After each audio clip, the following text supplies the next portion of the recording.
नमस्कार विद्यार्थी मित्र हो.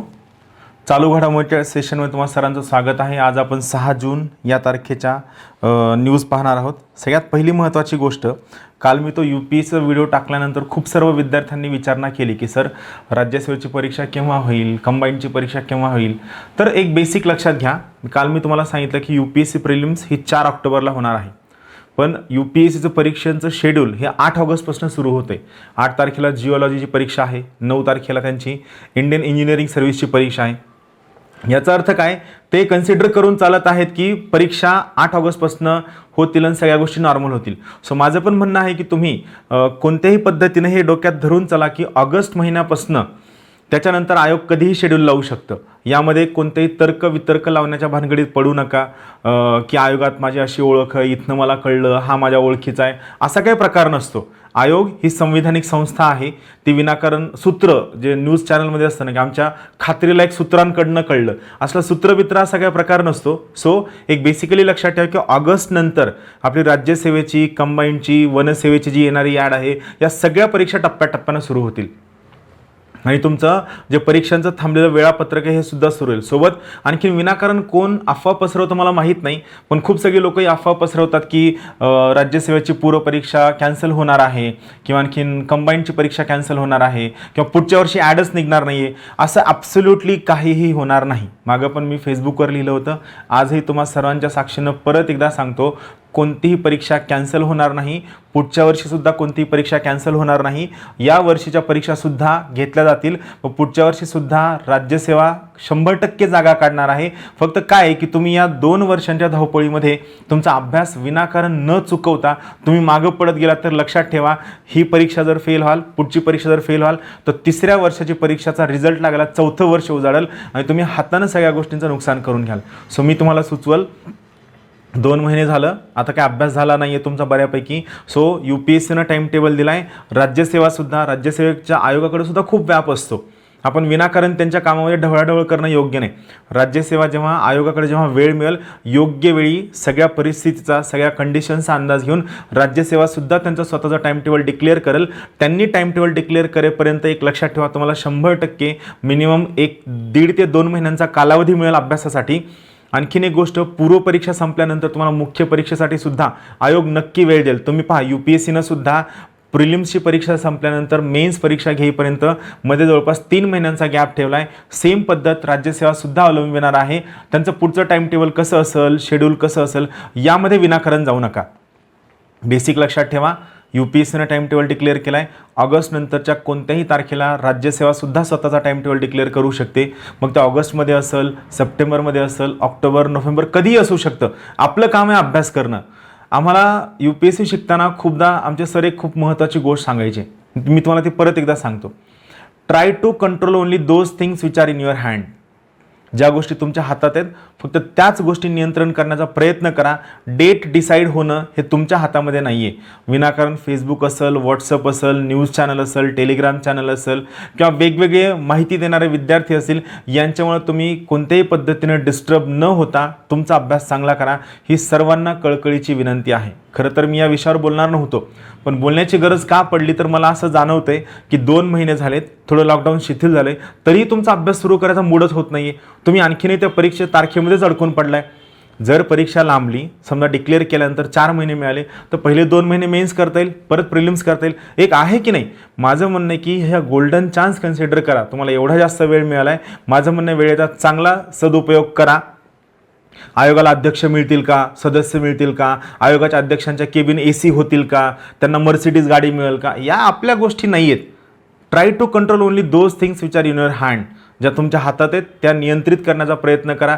ज्यांना त्या गोष्टींमध्ये पडायचं आहे त्यांना पडू द्या. आपलं ते काम नाही. आपलं काम आहे पुस्तक घेणं, अभ्यास करणं आणि आपल्या क्षमतांचा विकास करणं. रीडिंग असेल, कॉम्प्रिहेन्शन असेल, CSAT असेल, गणित असेल, या क्षमतांचा विकास करणं हे आपलं मेन काम आहे.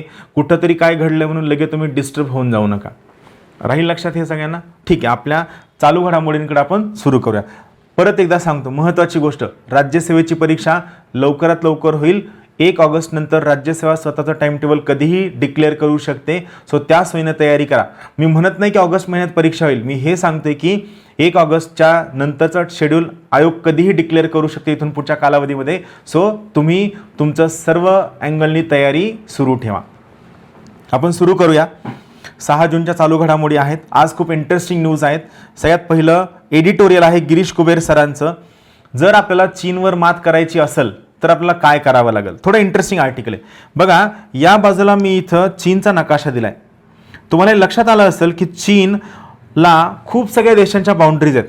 म्हणजे पहा, तैवान आहे, या बाजूला व्हिएतनाम आहे, लाओस आहे, म्यानमार आहे, भूतान आहे, त्यानंतर भारत, नेपाळ, त्यानंतर Afghanistan, Tajikistan, Kyrgyzstan, Kazakhstan, Mongolia, Russia सोबत नॉर्थ कोरिया, सगळ्या देशांच्या बाउंड्री चीनसोबत आहेत.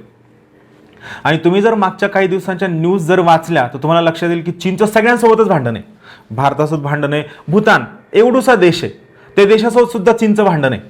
जपानचा आणि चीन यांच्यामधून तर काय विस्तव जात नाही, ही फॅक्ट आहे, जग जाहीर आहे. भारतामधनं सेम आहे. पण भूतान हा शांतिप्रिय देश आहे, भूतानसोबत सुद्धा चीनचं भांडण आहे. बरं, हे सगळं ठीक असताना मागच्या काही वर्षांपासून चीन आणि अमेरिका यांचे जे संबंध खूप चांगले होत होते, तर तिथं सुद्धा गोष्टी आता कॉम्प्लिकेटेड व्हायला सुरू झाल्यात. का होत आहेत आणि या सगळ्या लोकांसोबत भांडण करूनही चीन शांत का आहे?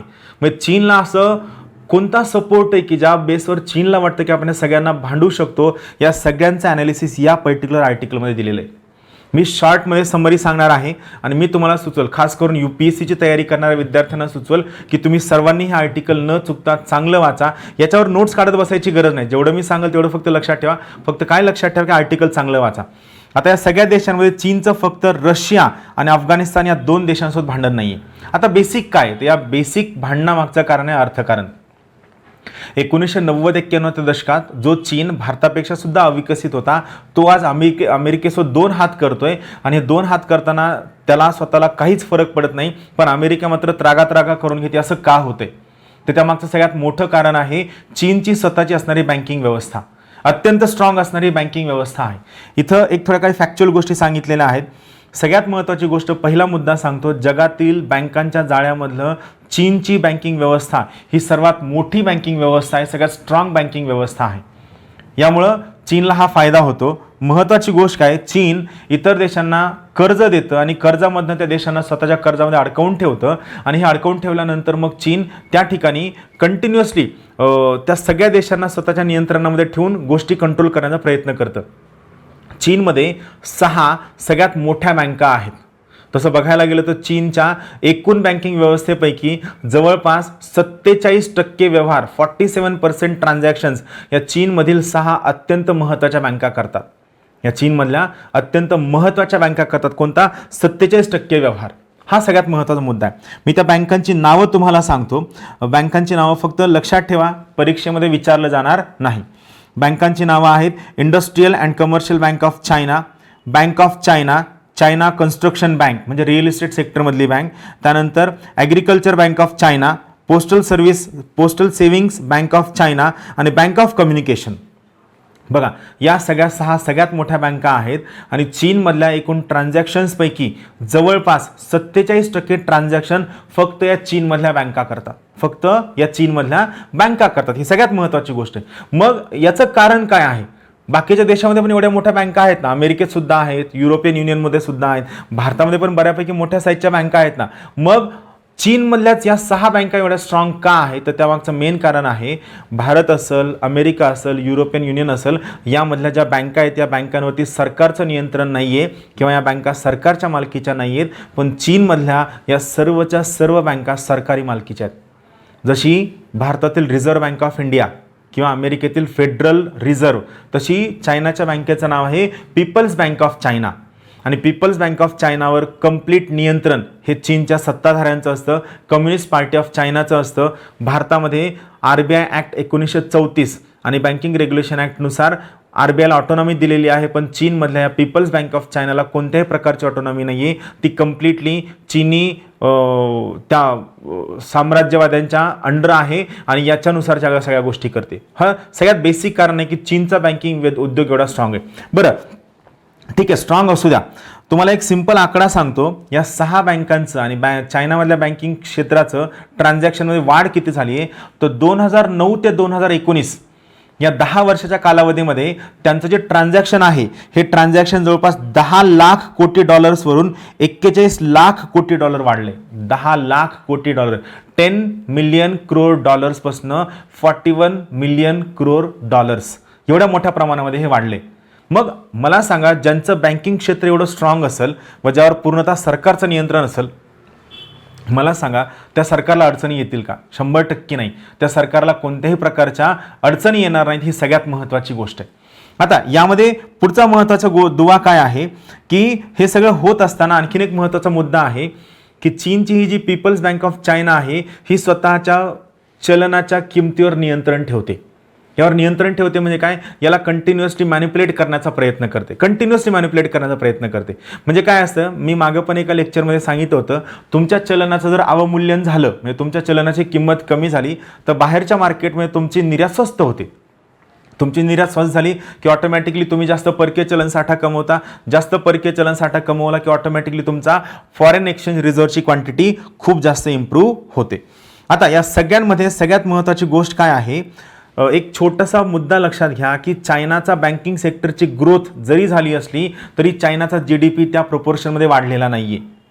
चायनाची बँकिंग सेक्टरची ग्रोथ जरी झाली असली तरी चायनाचा GDP त्या प्रोपोर्शनमध्ये वाढलेला नाहीये. 2019 मधील चायनाचा जो GDPचा ग्रोथ रेट आहे हा मागच्या 29 वर्षामधील सर्वात कमी असणारा ग्रोथ रेट आहे, सगळ्यात कमी. ही सगळ्यात महत्त्वाची गोष्ट.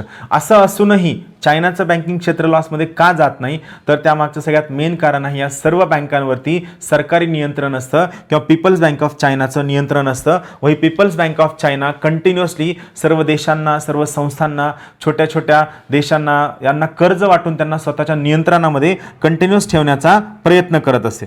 आता इथं थोडा पुढच्या मुद्द्याकडे जाऊया. बँकिंग नंतर सगळ्यात महत्त्वाची गोष्ट, चीनची जी अर्थव्यवस्था आहे ही अर्थव्यवस्था मॅन्युफॅक्चरिंग सेक्टरवर डिपेंड आहे, उत्पादन क्षेत्रावर अवलंबून आहे. म्हणजे त्याचा अर्थ काय, हे जे उत्पादन केलं जातं मॅन्युफॅक्चरिंग, मग चेअरचं मॅन्युफॅक्चरिंग असेल, इलेक्ट्रॉनिक्सचं मॅन्युफॅक्चरिंग असेल, तुमच्या कॅमेऱ्याचं मॅन्युफॅक्चरिंग असेल, पेनचं मॅन्युफॅक्चरिंग असेल, मोबाईल, या सगळ्या मॅन्युफॅक्चरिंगचं चायना हे हब आहे. पण महत्त्वाची गोष्ट, जो देश मॅन्युफॅक्चरिंगवर डिपेंड असतो त्याला हे मॅन्युफॅक्चर केलेले उत्पाद वस्तू कुठंतरी विकायच्या असतात. सेम गोष्ट आहे. म्हणजे जर चीनची अर्थव्यवस्था मॅन्युफॅक्चरिंगवर डिपेंड असेल, याचाच अर्थ चीनची अर्थव्यवस्था निर्यातीवर सर्वात जास्त अवलंबून आहे. मॅन्युफॅक्चरिंगवर अवलंबून असणारी अर्थव्यवस्था ही ऑटोमॅटिकली एक्सपोर्टरसुद्धा सगळ्यात जास्त अवलंबून असते. म्हणजेच काय आहे, चायना खूप सर्व वस्तूंचा निर्यात करतं. आता ही निर्यात करत असताना चायनाचा सगळ्यात महत्त्वाचा ट्रेड पार्टनर कोण आहे, तर तो आहे अमेरिका. अमेरिका हा चायनाचा सगळ्यात महत्त्वाचा ट्रेड पार्टनर आहे. आणि सगळ्यात महत्त्वाची गोष्ट, अमेरिका आणि चायना या दोघांमध्ये ट्रेड इम्बॅलन्स आहे. म्हणजे काय, अमेरिका चायनाकडनं जास्त वस्तूचा आयात करतं ॲज कम्पेअर्ड टू चायना. म्हणजे तसं पाहायला गेलं तर चायनाचा एक्सपोर्ट जास्त आहे इम्पोर्टपेक्षा. म्हणजेच बॅलन्स ऑफ पेमेंट हे चायनाच्या फेवरमध्ये आहे, अमेरिकेच्या फेवरमध्ये नाही. म्हणजे अमेरिकेला जास्त पैसे खर्च करावे लागतात. आता यामधनं काय होतं, तुम्ही सिंपल विचार करा. समजा मी चायना आहे आणि तुम्ही अमेरिका आहे. मी काय केलं, मी तुम्हाला खूप सगळ्या वस्तू विकल्या, खूप सगळ्या वस्तू एक्सपोर्ट केल्या. आता मी ज्या वस्तू एक्सपोर्ट करले याच्यामधनं काय येईल, याच्यामधनं तुमचे डॉलर्स माझ्याकडे येतील. करेक्ट आहे. आता हे डॉलर्सची क्वांटिटी खूप जास्त वाढेल, बरोबर आहे. आता हे डॉलर्स मार्केटमध्ये खूप जास्त आले की हे डॉलर्स काय करतील, त्या ठिकाणी मार्केटमध्ये येतील आणि हे डॉलर्स मग मार्केटमध्ये यूज करायला सुरू होतील. मग त्या चायनीज करन्सीचं मूल्य काय होईल, हळूहळू कमी व्हायला सुरू होईल.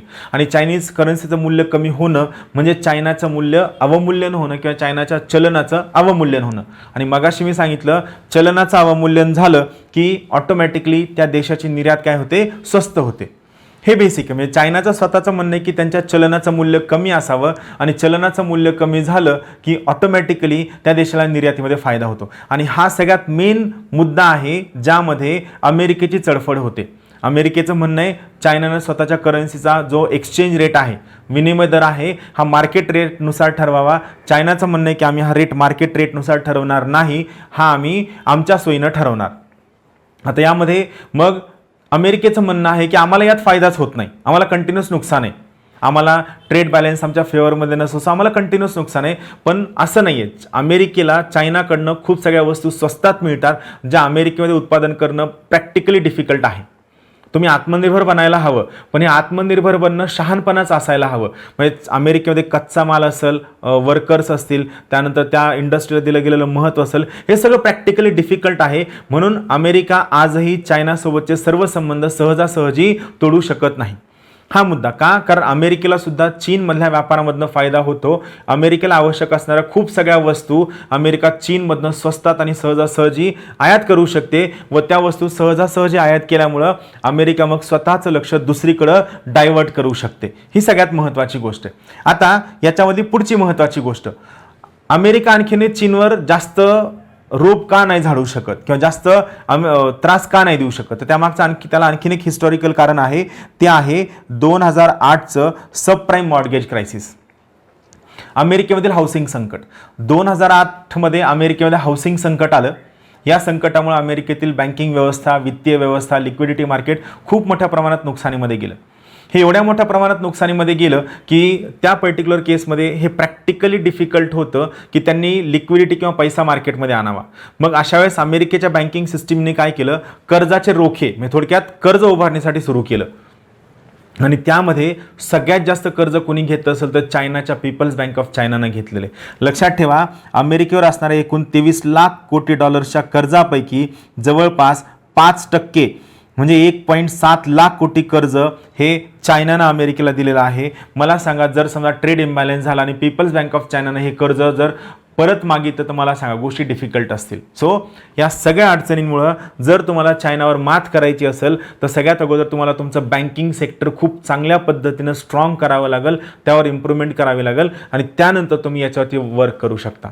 सो हे आर्टिकलचं पूर्ण ॲनालिसिस आहे. परत एकदा वाचून काढा, परत एकदा हा व्हिडिओ पहा, तुम्हाला एक अंदाज येईल. राईट? ठीक, थँक्यू व्हेरी मच.